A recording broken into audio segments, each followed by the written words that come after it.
আসসালামু আলাইকুম। রং চা আমার খুবই অপছন্দের, কিন্তু কিছু করার নেই। হাজব্যান্ডের খুবই সর্দি লেগেছে, আর ওদিকে জীবনটা যেন একদম রুটি কলাময় হয়ে গেছে। কারণ চুলায় একদমই গ্যাস নেই আমাদের, চুলার আগুন খুবই কম। তাই হচ্ছে সকালে এভাবেই নাস্তা করছি আমরা।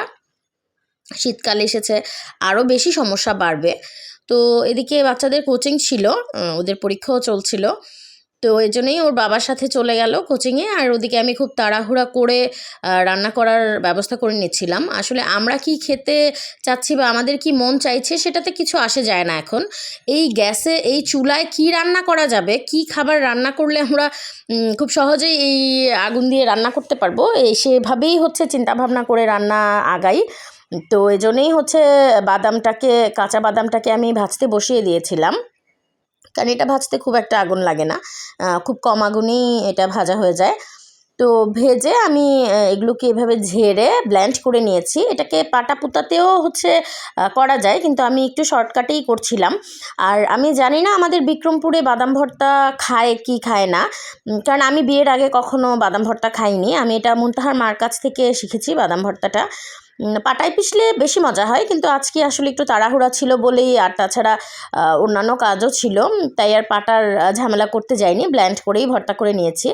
আর সিমটাকে সিদ্ধ বসিয়ে রেখেছিলাম আমি এই চুলার আগুনেই, অল্প আগুনেই।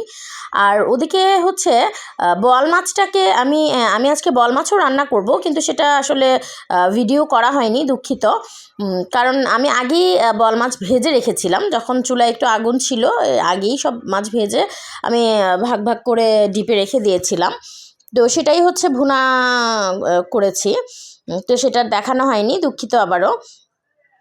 আর হচ্ছে এদিকে আমি সিম ভর্তাটাও করে নিয়েছি। পেঁয়াজটাকে আমি একবারে ভর্তা করে নিয়েছি, একসাথে বেশি করে ভর্তা করে নিয়ে ভাগ ভাগ করে এটাতে আমি দিয়ে নিয়েছি, যার যতটুকু প্রয়োজন, যে ভর্তায় যতটুকু। তো ওই তো এই অন্যান্য কাজ করতে করতে আসলে আমরা গৃহিণীরা মনে হয় যেন বাসায় বসে বসেই সময় কাটাই, কিন্তু একজন গৃহিণী জানে যে বাসায় আসলে কি পরিমাণে কাজ থাকে। আসলেই আমাদের সময়গুলো বসে বসে পার হয় না।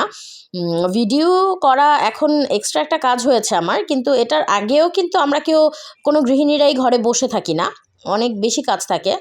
আর এই যে মাছগুলো দেখছিলাম যাওয়ার সময়, কিন্তু মাছগুলো আসলে কেনা হয়নি, কারণ আমি ওরকমভাবে বুঝে কিনতে পারি না। অনেক সময় দেখা যায় যে পচা মাছ গোপনে দিয়ে দেয়, দেখলাম তাজা মাছ কিন্তু দিল পচা মাছ, এরকম। তাই আর রিস্ক নিতে যাইনি।